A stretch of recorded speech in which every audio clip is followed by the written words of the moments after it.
Colleagues and friends, on the one hand, it is wonderful to be here together. On the other hand, we shouldn't congratulate ourselves just for showing up.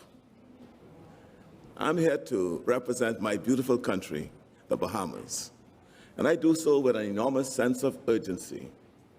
The Bahamas has the distinction of consistently showing up in the top rankings of countries most vulnerable to climate change. When hurricanes come, as they do with increasing frequency and intensity, they make headlines in your countries for a few days. But in our home, we are left with the grief and devastation, with entire communities destroyed, and with the high debt burdens associated with recovery. And perhaps worst of all, with the understanding that the next Category 5 storm is likely to arrive sooner rather than later. What happens in high emissions countries does not stay in high emissions countries. The risks we face are not theoretical, or abstract, or far off, or occasional. It's true that no corner of the earth is immune to the risk of climate change. Here in California, for example, wildfires and droughts represent major challenges. In the Bahamas, our geography and our size mean that we live with the knowledge that one well-placed storm can wipe out our economy and indeed much of our country. Hurricane Dorian alone in 2019 caused destruction worth 1/4 of our GDP, and it wasn't even focused on our capital city of Nassau. So we can't afford more summits or conferences with only smiles and good intentions. We need to get to work. Small as we are, we believe we have an important role to play in building solutions. In fact, in our small island, big ocean state, our seagrasses and mangroves play and will continue to play a critical role in acting as a carbon sink. These blue marine ecosystems can capture up to dozens of times the amount of carbon as tropical rainforests. We need resources to be able to conserve, protect, and restore these blue carbon sinks, just as we need resources to make a transition to renewable energy, and just as we need resources to recover from previous storms and make our country more resilient in the face of future hurricanes.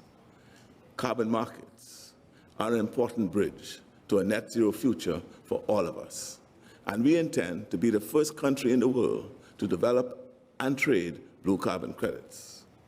Many of the world's top corporations are already participating in voluntary carbon markets. In fact, 1 in 5 of the world's 2,000 largest publicly listed companies have now committed themselves to a net zero emissions target. And as many multinational companies are directed by their shareholders to engage in stronger environmental practices, this number is likely to grow. There are estimates that the demand for carbon credits could be worth upwards of $50 billion in 2030. But this is just the potential. We need to work together to make it happen. Today's market is fragmented and difficult to navigate. The public and the private sector can come together to make the voluntary carbon market more transparent, more data-driven, better regulated, and more efficient. In particular, once more buyers of carbon credits signal future demand, market incentives will facilitate more standardized verification and contracting. I grew up on a tiny island called Cat Island. It might seem impossible to those of you who run countries and major corporations, but you have a lot at stake in protecting the Orange Creek and the Alligator Creek mangroves of Cat Island.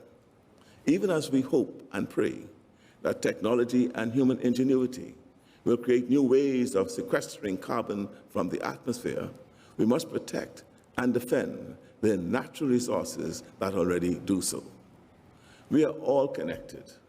Climate change, the pandemic, and disruptions to supply chains, energy markets and commodities, These problems originated outside of our borders, but Bahamian fishermen, straw vendors, and business owners pay a big price just the same.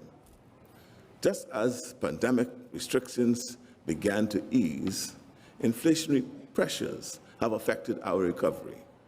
Many of the world's problems end up on our shores, but our shores may also provide some of the solutions for the world. By participating in and benefiting from the trade of carbon credits, the Bahamas will not be standing idly by, merely hoping that the rest of the world does right by us. We are not just advocates for change, we are agents for change. Likewise, we believe that when climate financing becomes more robust and more just, it will be a win not just for our country, but for yours as well.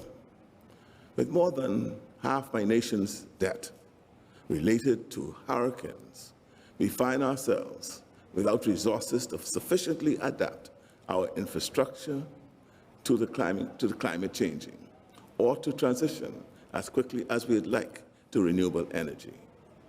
The recovery time between severe events and external shocks is decreasing, while financial gaps are increasing. We find ourselves balancing the need to make progress on the sustainable development front with paying off debt and investing in our people. We are making progress, however. We have committed to generating at least 30% of our energy from renewable sources by 2030, and we are willing to increase this ambition. We are improving our coastal defenses through ecosystem-based adaptation practices.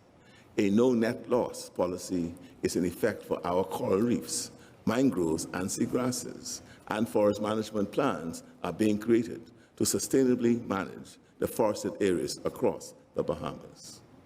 We are working with stakeholders to manage our environmental resources and to increase our capacity to manage development projects across our islands.